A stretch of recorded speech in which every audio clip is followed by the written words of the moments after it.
มาหอดมือนี่น้องเริ่มเข้าใจในความเป็นจริงว่าทุกสิ่งที่เฮาฝืนทำมันบ่มีค่าความหักของเฮามันสุดทางแล้วเด้ออ้ายจ้ายื้อไว้แน่โดน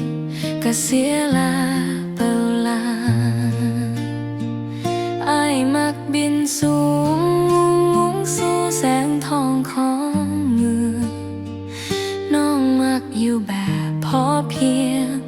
เลี้ยงควายอยู่หน้าวิถีชีวิตความคิดมันต่างกันดอกนาฝืนไปก็มีแต่น้ำตาที่มันไหลริน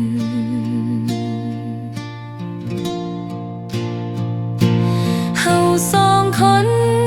คือจังทางขนานที่บ่มีวันสิได้มาบรรจบพบพ่อแล่นคู่กันไปแต่บ่ได้ใกล้กันดอกน้อหูโตแล้วพอยอมรับความจริงว่าเฮาบ่แม่นคู่กัน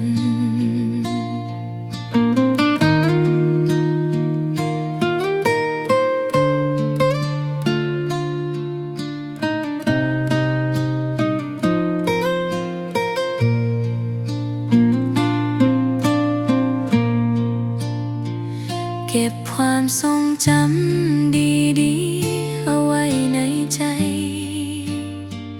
บ่ต้องห่วงใยคนทางนี้ดอกเด้อพี่ขอให้อายไปฮอดฝั่งฝันพ่อคนที่ดี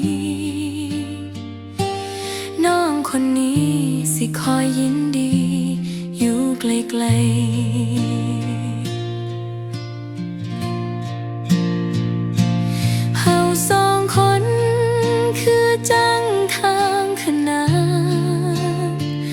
ที่บ่มีวันสิได้มาบรรจบพบพ่อ